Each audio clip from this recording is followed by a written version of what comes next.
Nikaingia kwa mkutano, wiki ya kwanza, wiki ya pili, wiki ya tatu, mimi ndio huyo nasimama, najitoa kwa Kristo ili awe Bwana mwokozi wangu. Hapo siku hiyo ilikuwa mwisho wa pombe. Lakini ikawa ni shida ya sigara. Sigara ikawa mimi nafuta sigara jioni baada ya mkutano. Naenda kufuta nyumbani, nikavuta, ikafika si kawaida ya watu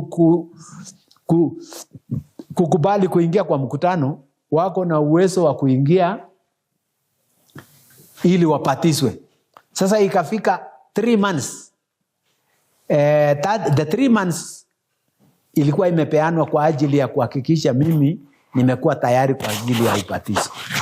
Mimi sasa nikaenda nipatizwe. Lakini kabla sijabatizwa wiki moja, pastor akanitembelea asubuhi. Mimi sikujua. Akafika kwangu, nikawa nimeingia katika msitu ulio karibu na kwangu. Nimetembea huko tu na sigara yangu ya SM, nimekalia kwa kiti naanza kuvuta.